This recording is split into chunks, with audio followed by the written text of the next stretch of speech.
Capítulo 8. Llamada a viajar. Relaté esta visión a los creyentes de Portland, quienes manifestaron completa confianza de que procedía de Dios. El Espíritu de Dios acompañó el testimonio y la solemnidad de la eternidad reposó sobre nosotros. Se apoderó de mí un temor reverente indecible al ver que yo, tan joven y débil, fuera elegida como instrumento mediante el cual Dios impartiría luz a su pueblo. Mientras me encontraba bajo el poder del Señor, me sentía llena de gozo y me parecía estar rodeada de los santos ángeles en las gloriosas cortes celestiales, donde todo es paz y gozo. Fue un cambio triste y amargo despertar a las realidades de la vida mortal. En una segunda visión, que pronto siguió a la primera, se me mostraron las pruebas por las que debía pasar, y se me dijo que era mi deber ir a referir a otros lo que Dios me había revelado. Se me mostró que mis labores despertarían gran oposición y que el corazón se me llenaría de angustia, pero que la gracia de Dios sería suficiente para sostenerme. El contenido de esta visión me perturbó en gran medida, porque señalaba como mi deber ir hacia el pueblo a presentarle la verdad. Tenía una salud tan mala que sufría constantemente de dolores en el cuerpo y según todas las apariencias viviría solo por un corto tiempo. Tenía solamente 17 años de edad, era de baja estatura y débil, no estaba acostumbrada al trato social y era naturalmente tan tímida y retraída que me resultaba penoso encontrarme con gente desconocida. Oré fervorosamente durante varios días y hasta tarde en la noche para que se me quitara de mí esa congoja y fuera dada a otra persona más capaz de soportarla. Pero la luz del deber no cambió y las palabras del ángel resonaban continuamente en mis oídos. Da a conocer a otros lo que te he revelado. No podía reconciliarme con la idea de ir hacia la gente y temía hacer frente a sus burlas y oposición. Tenía poca confianza en mí misma. Hasta entonces, cuando el Espíritu de Dios me había urgido a cumplir mi deber, me había elevado por encima de mí misma, olvidado todo temor y timidez y alentada por el pensamiento del amor de Jesús y de la obra admirable que había efectuado por mí. La seguridad constante de que estaba cumpliendo mi deber y obedeciendo la voluntad del Señor me daba una confianza que me sorprendía. En tales ocasiones me sentía dispuesta a hacer o sufrir cualquier cosa a fin de ayudar a otros a recibir luz y la paz de Jesús. Pero me parecía imposible llevar a cabo esta obra que se me había presentado. Intentar hacerlo me parecía correr a un fracaso seguro. Las pruebas relacionadas con ella me parecían más de lo que yo podía soportar. ¿Cómo podría yo, una niña, ir de lugar en lugar para desplegar ante la gente las santas verdades de Dios? Ese pensamiento me llenaba de temor.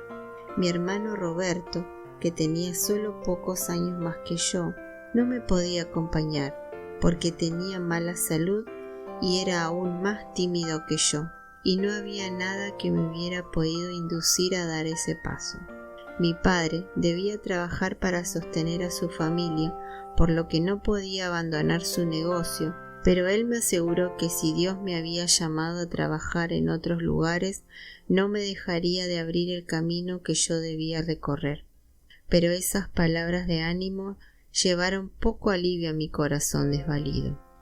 El camino que debía recorrer me parecía lleno de dificultades que yo sería incapaz de vencer.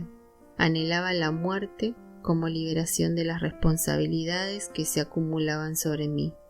Finalmente me abandonó la dulce paz de la que había disfrutado durante tanto tiempo y me vi nuevamente asaltada por la desesperación. Mis oraciones parecían no producir resultado alguno y desapareció mi fe. Las palabras de consuelo, reproche o ánimo me sonaban indiferentes, porque me parecía que nadie podía comprenderme fuera de Dios y Él me había abandonado. El grupo de creyentes de Portland ignoraba las preocupaciones que me afligían y que me habían puesto en ese estado de desvanecimiento, pero sabían que yo había entrado en un estado de depresión por alguna razón, y pensaban que eso era un pecado de mi parte, considerando la forma misericordiosa en que Dios se había manifestado en mí. Temía que Dios me hubiera privado para siempre de su favor. Al pensar en la luz que anteriormente había bendecido a mi alma, me pareció doblemente preciosa en contraste con las tinieblas que ahora me rodeaban. En la casa de mi padre se llevaban a cabo reuniones, pero yo no asistí a ellas durante un tiempo, debido a la congoja que me había sobrecogido. La carga que sobrellevaba se hizo más pesada hasta que mi agonía de espíritu parecía más de lo que podía soportar. Finalmente me indujeron a asistir a una de las reuniones en mi propio hogar. La iglesia presentó mi caso como un tema especial de oración. Papá Pearson, quien en mi experiencia anterior se había opuesto a las manifestaciones del poder de Dios sobre mí, ahora oraba fervientemente por mí y me aconsejaba sostener mi voluntad a la voluntad del Señor. Como un padre tierno, procuró animarme y consolarme, rogándome que creyera que no había sido abandonada por el amigo de los pecadores. Me sentía demasiado débil y desalentada para llevar a cabo algún esfuerzo especial por mí misma, pero en mi corazón me había unido a las peticiones de mis amigos. Ahora me importaba poco la oposición del mundo y me sentí dispuesta a llevar a cabo cualquier sacrificio si solamente Dios me restablecía su favor. Mientras se oraba por mí, las tinieblas se apartaron de mí y repentinamente me invadió la luz. Me abandonaron mis fuerzas. Me parecía estar en presencia de los ángeles. Uno de esos seres santos nuevamente repitió las palabras: da a conocer a otros lo que te he revelado. Un gran temor que me oprimía era que si obedecía al llamamiento del deber y si declaraba que yo era una favorecida del Altísimo con mis visiones y revelaciones para la gente, podía ceder a la exaltación pecaminosa y elevarme por encima de la posición que se me había llamado a ocupar, con lo que acarrearía el desagrado de Dios y perdería mi propia alma.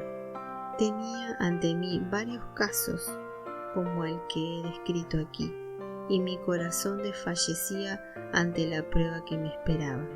Ahora suplicaba que si debía ir a relatar lo que el Señor me había mostrado, que fuera preservada de la tendencia a exaltarme indebidamente.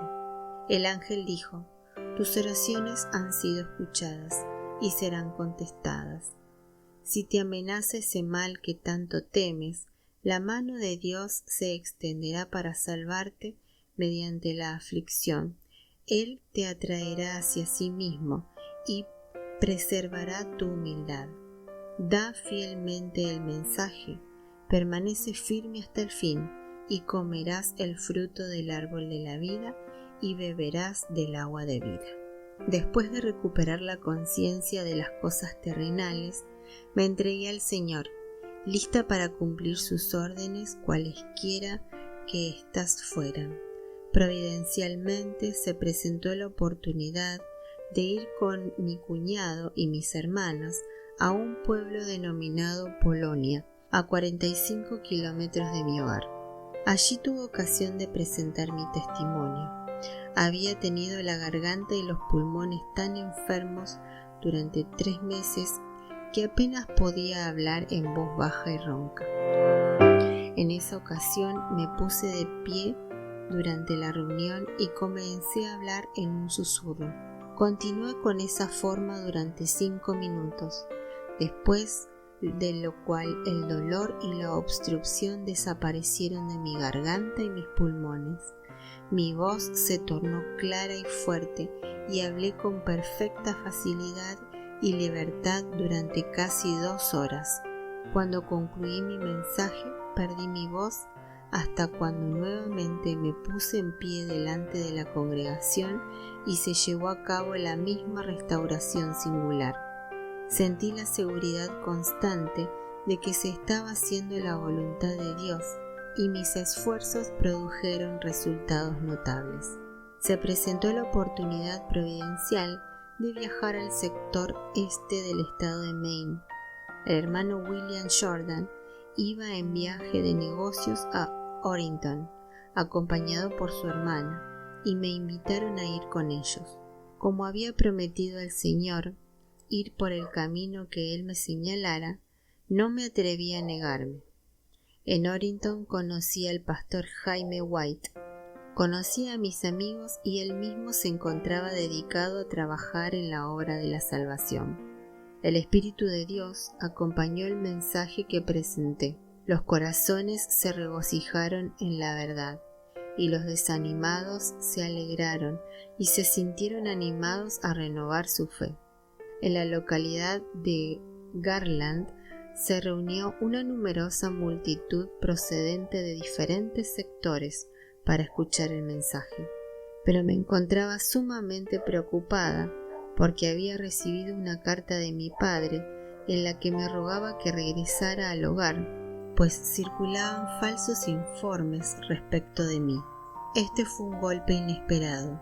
Mi nombre había estado siempre libre de sombra y del reproche, y mi reputación era algo que yo apreciaba mucho. También me sentí afligida porque mi madre tenía que sufrir por mí. Amaba mucho a sus hijos y era muy sensible cuando se trataba de ellos. Si hubiera tenido la oportunidad, habría regresado inmediatamente a casa, pero eso resultaba imposible. Mi aflicción era tan grande que me sentí demasiado deprimida para hablar esa noche. Mis amigos me instaron a que confiara en el Señor y finalmente los hermanos se reunieron a orar por mí. Pronto la bendición del Señor descansó sobre mí y di mi testimonio esa noche con gran libertad. Parecía que un ángel se encontraba a mi lado para fortalecerme. En esa casa se escucharon exclamaciones de gloria y victoria, y la presencia de Jesús se sintió entre nosotros. En mis trabajos se me llamó a oponerme contra las acciones de algunas personas que en su fanatismo estaban acarreando oprobio sobre la causa de Dios. Esos fanáticos pensaban que la religión consistía en grandes manifestaciones de agitación y ruido.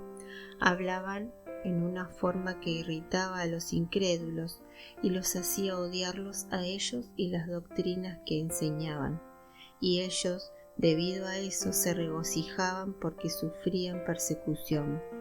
Los incrédulos no lograban ver coherencia en su conducta. Como resultado de esto, en algunos lugares, la gente impidió a los hermanos que se reunieran para tener sus cultos.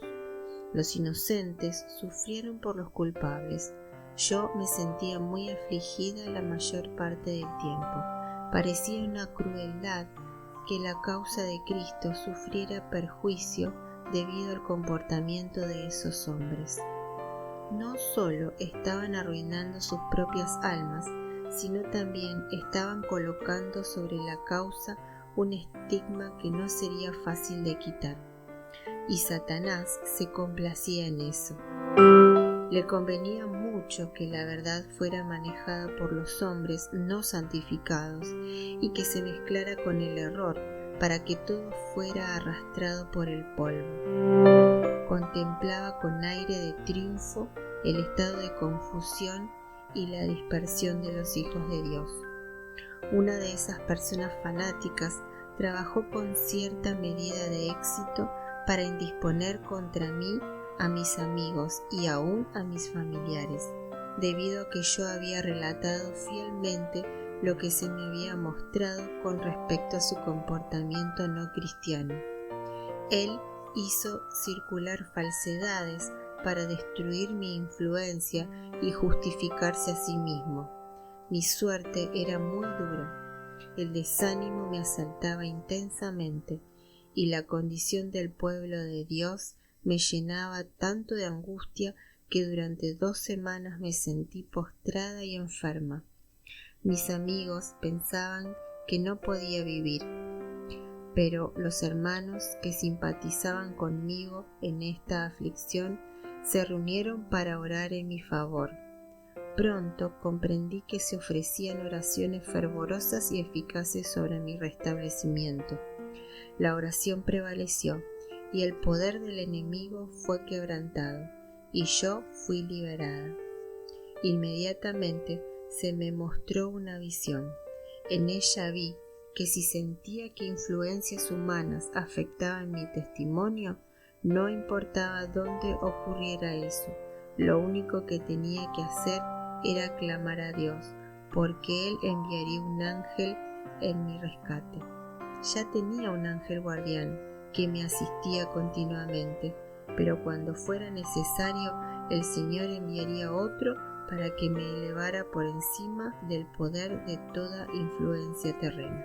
Capítulo 9. Visión de la Tierra Nueva. Encabezados por Jesús, todos descendimos desde la ciudad hacia esta tierra, sobre un monte muy grande que no pudo soportar a Jesús y se partió dando lugar a una enorme llanura. Luego miramos hacia arriba y vimos la gran ciudad, con 12 fundamentos y con 12 puertas, 3 de cada lado, y un ángel en cada puerta. Todos exclamamos: «Ya desciende la gran ciudad. La gran ciudad viene de Dios y del cielo, y la ciudad descendió, y se estableció sobre la llanura en la que nos encontrábamos». Luego comenzamos a contemplar las cosas gloriosas que había dentro de ella. Vi casas muy hermosas, que parecían de plata, soportadas por 4 columnas engarzadas con perlas, algo muy hermoso a la vista, que debían ser habitadas por los santos y que tenían una repisa de oro. Vi a numerosos santos entrar en las casas, quitarse sus brillantes coronas y colocarlas en la repisa, y luego salir al campo que rodeaba las casas para hacer algo con la tierra. Pero no era nada semejante a lo que hacemos con la tierra aquí. Una luz gloriosa brillaba alrededor de su cabeza y alababan continuamente a Dios. Vi además otro campo lleno de flores y al cortarlas exclamé: «¿No se marchitarán?». Luego vi un campo de pasto alto, cuya contemplación causaba gran alegría. Era un verde intenso con reflejos plateados y dorados mientras ondeaba orgullosamente para gloria del Rey Jesús. Luego entramos en un campo lleno de toda clase de animales: leones, corderos, leopardos y lobos, todos juntos en perfecta armonía. Pasamos en medio de ellos y nos siguieron pacíficamente. Luego penetramos en un bosque, que no era semejante a los bosques que conocemos aquí en la tierra. En cambio, era un lugar iluminado y lleno de gloria. Las ramas de los árboles se mecían y todos exclamamos: «Y habitarán en el desierto con seguridad, y dormirán en los bosques». Ezequiel 34:25. Pasamos a través de los bosques porque íbamos en camino al monte de Sión. Durante nuestro recorrido nos encontramos con un grupo que también contemplaba las glorias del lugar. Noté que sus vestidos tenían una franja en el borde, sus coronas eran brillantes y su ropa era de color blanco puro. Al saludarnos, le pregunté a Jesús a quiénes eran. Contestó que eran mártires que habían muerto por él. Los acompañaba un grupo muy numeroso de niños, y también ellos tenían sus vestidos con una franja roja. El monte Sión se encontraba justamente frente a nosotros, y en él se alzaba un glorioso templo, y alrededor del templo había otras 7 montañas, cubiertas de rosales y lirios. Vi a los niños subir a esas montañas, si así lo deseaban, usar sus alitas y volar a la cumbre de las montañas, y allí cortar flores que nunca se marchitaban. Había toda clase de árboles alrededor del templo para hermosear el lugar. Los bojes, los pinos, los abetos, los olivos, los mirtos, los granados, y las higueras se inclinaban con el peso de los higos. Todo esto hacía que el lugar se viera magnífico. Y cuando estábamos por entrar en el templo, Jesús elevó su hermosa voz y dijo: «Solamente los 144.000 entran en este lugar». Y todos exclamamos: «Aleluya». Este templo estaba sostenido por 7 magníficas columnas, todas ellas de oro transparente y engarzadas con perlas. No puedo describir las cosas hermosas que vi allí. Oh, si pudiera hablar en el lenguaje de Canaán, entonces podría describir algo de la gloria del mundo mejor. Vi allí mesas de piedra en las que los nombres de los 144.000 se encontraban esculpidos con letras de oro. Después de contemplar la gloria del templo, salimos y Jesús nos dejó para ir a la ciudad. Pronto escuchamos nuevamente su hermosa voz que decía: «Venid, pueblo mío, porque habéis pasado por gran tribulación y habéis hecho mi voluntad y sufrido por mí. Venid a la cena, yo me ceñiré y os serviré». Exclamamos: «Aleluya», y entramos en la ciudad. Vi allí una mesa de plata pura que tenía muchos kilómetros de longitud, y sin embargo nuestros ojos podían ver hasta el extremo.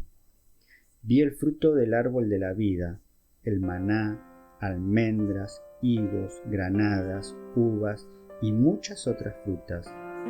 Le dije a Jesús que me dejara comer.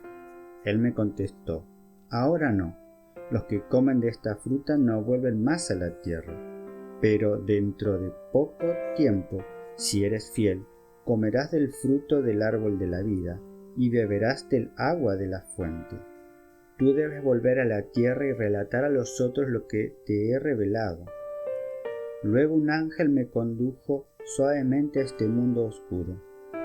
A veces pienso que ya no puedo permanecer durante más tiempo aquí, porque todas las cosas me parecen tan tristes y deprimentes.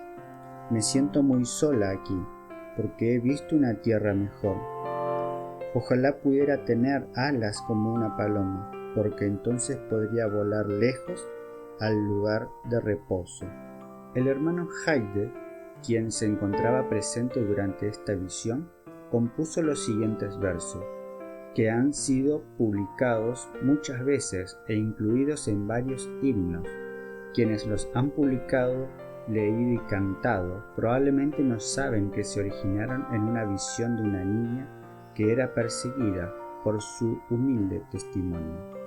Hemos oído hablar de la tierra santa y radiante.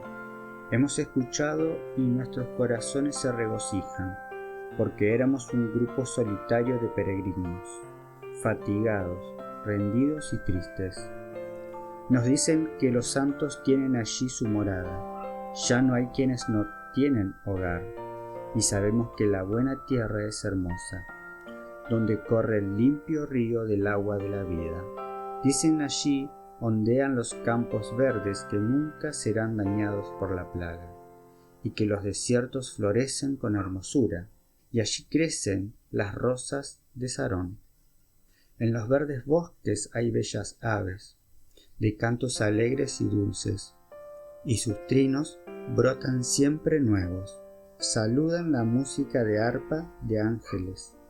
Hemos oído de las palmas, los vestidos y las coronas, banda blanca de plateado resplandor, de la hermosa ciudad con puertas perlinas radiantes de luz. Hemos oído de los ángeles que allí moran, los santos con sus arpas de oro, y cómo cantan, del monte con el árbol de la vida y los frutos de las hojas que dan sanidad. El rey de ese país es hermoso, allí lo contemplaremos en su hermosura. y nos complaceremos viendo su rostro sonriente. Estaremos allí dentro de poco. Nos uniremos con los puros y bendecidos. Tendremos la palma, el vestido y la corona, y reposaremos para siempre. Capítulo 10. Rehusando presentar la reprensión. Por este tiempo fui sometida a una severa prueba. Si el Espíritu de Dios descendía sobre una persona durante una reunión y ésta glorificaba a Dios alabándolo, algunos sostenían que se trataba de mesmerismo. Y si al Señor le placía concederme una visión durante una reunión, algunos afirmaban que era el efecto de la agitación y el mesmerismo. Afligida y desanimada, con frecuencia me retiraba a un lugar solitario para derramar mi alma delante de aquel que invita a los cansados y cargados a encontrar descanso. Cuando reclamaba las promesas por fe, Jesús me parecía estar muy cercano. La dulce luz del cielo brillaba a mi alrededor y me parecía estar rodeada por los brazos de mi Salvador, y se me concedía una visión. Pero cuando relataba lo que Dios me había revelado a mí sola, donde ninguna influencia terrenal podía afectarme, me sentía afligida y asombrada al escuchar que algunos sugerían que los que vivían más cerca de Dios estaban más expuestos a ser engañados por Satanás. De acuerdo con esta enseñanza, nuestra única seguridad contra el engaño consistía en permanecer distantes de Dios, en una condición de pecado. Oh, pensé yo, hemos llegado al punto de que los que honradamente van solos en busca de Dios para rogar por el cumplimiento de sus promesas y para reclamar su salvación, tengan que ser acusados de encontrarse bajo la influencia contaminadora del mesmerismo. ¿Le pedimos pan a nuestro bondadoso Padre Celestial solamente para recibir una piedra o un escorpión? Estas cosas me herían el espíritu y me afligían el alma con profunda angustia que casi bordeaba en la desesperación. Muchas personas querían que yo creyera que no existía el Espíritu Santo y que todas las manifestaciones experimentadas con los santos hombres de Dios eran únicamente el efecto del mesmerismo o del engaño de Satanás. Algunos habían torcido muchos ciertos textos de la Escritura, al punto de abstenerse completamente de todo trabajo y de rechazar a todos los que no recibían sus ideas acerca de esto y de otros puntos relativos al deber religioso. Dios me reveló estos errores en visión y me envió a instruir a sus hijos que habían caído en el error, pero muchos de ellos rechazaron completamente el mensaje y me acusaron de fanatismo y me presentaron falsamente como líder del fanatismo que me esforzaba constantemente por contrarrestar. Se fijaron varias fechas para la segunda venida del Señor, las que se presentaron con insistencia a los hermanos. Pero el Señor me reveló que éstas no se cumplirían, porque primero debía transcurrir el tiempo de angustia antes de la venida de Cristo, y me mostró, además, que cada fecha que se fijaba sin que se cumpliera debilitaría la fe del pueblo de Dios. Debido a esto, me acusaron de ser el siervo malo que dijo: «Mi Señor se tarda en venir». De Mateo 24:48. Estas declaraciones referentes a la fijación del tiempo fueron impresas hace unos 30 años, y los libros que las contienen han circulado en todas partes. Sin embargo, algunos ministros que pretenden conocerme bien declaran que yo he establecido una fecha tras otra para la venida del Señor y que esas fechas han pasado sin cumplirse y que por lo tanto mis visiones son falsas. Indudablemente que estas falsas declaraciones son recibidas por muchas personas como si fueran verdad, pero nadie que me conoce o que conoce mis trabajos podría honradamente presentar un informe semejante. Este es el testimonio que he dado siempre, desde cuando no se cumplió la fecha de 1844. Una fecha tras otra será fijada por diferentes personas y no se cumplirán, y la influencia de esta fijación de fechas tenderá a destruir la fe del pueblo de Dios. Si yo hubiera visto una fecha definida en visión y hubiera dado mi testimonio acerca de ello, no hubiera podido escribir y publicar, en vista de este testimonio, que todas las fechas que se establezcan pasarán sin que se cumpla el acontecimiento esperado, porque el tiempo de angustia debe venir antes de la segunda venida de Cristo. Por cierto que durante los últimos 30 años, es decir, desde la publicación de esta declaración, no me he sentido inclinada a establecer una fecha para la venida de Cristo, con lo cual me hubiera colocado a mí misma bajo la misma condenación que las personas a las que estaba reprochando. Y no recibí visión sino hasta 1845, después de haber pasado la fecha de 1844, cuando esperábamos la venida del Señor, que pasó sin cumplirse. Entonces se me mostró lo que he declarado y aquí. ¿Y acaso no se ha cumplido este testimonio en todos sus detalles? Los adventistas del primer día han establecido una fecha tras otras, y a pesar de los repetidos fracasos, han reunido valor para fijar nuevas fechas. Dios no los ha guiado en esto. Muchos de ellos han rechazado el verdadero tiempo profético y han ignorado el cumplimiento de la profecía, debido a que la fecha de la venida fijada para 1844 pasó sin cumplirse y no trajo el acontecimiento esperado. Rechazaron la verdad, y el enemigo ha tenido poder para traer sobre ellos poderosos engaños a fin de que crean una mentira. La gran prueba del tiempo ocurrió en 1843 y en 1844, y todos los que han fijado una fecha para la segunda venida a partir de entonces se han estado engañando a sí mismos y engañando a los demás. Hasta el momento de mi primera visión no podía escribir porque me temblaba la mano y era incapaz de sostener firmemente el lápiz. Mientras me encontraba en visión, un ángel me encargó que escribiera lo que veía. Obedecí y escribí sin dificultad. Mis nervios fueron fortalecidos y mi mano se afirmó. Fue para mí una penosa cruz referir a las personas que se encontraban en error lo que se me había mostrado acerca de ellas. Me causaba un gran pesar ver a otros preocupados o afligidos, y cuando me veía obligada a declarar los mensajes, con frecuencia los suavizaba y los hacía aparecer tan favorables para la persona como me era posible, y luego me retiraba y lloraba en agonía de espíritu.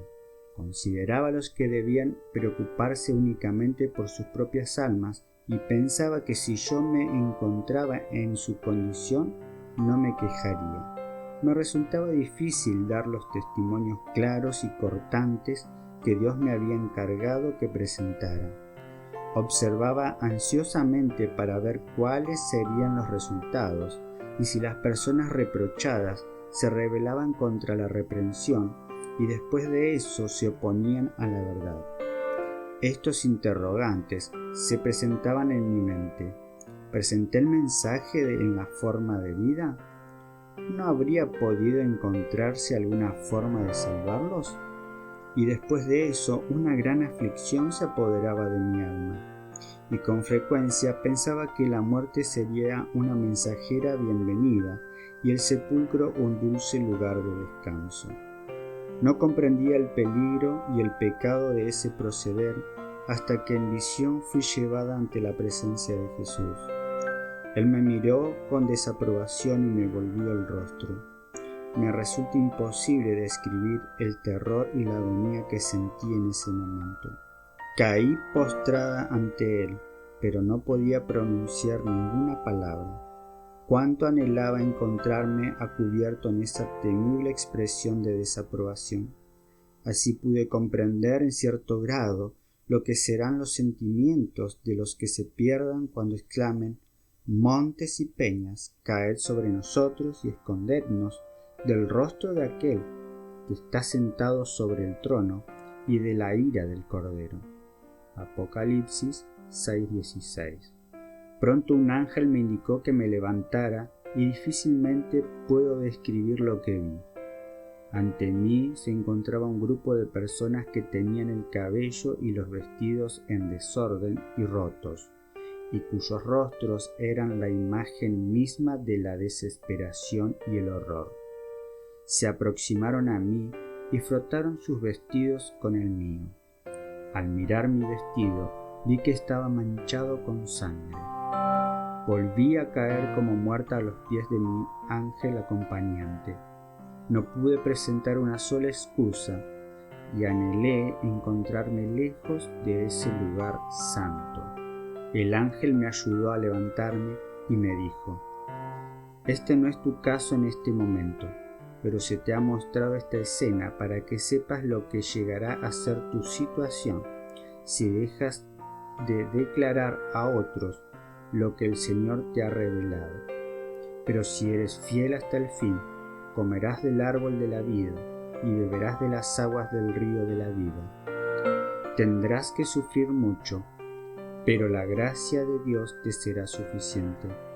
Después de eso, me sentí dispuesta a hacer todo lo que el Señor requiriera de mí, para tener su aprobación y no experimentar el temible desagrado de Jesús.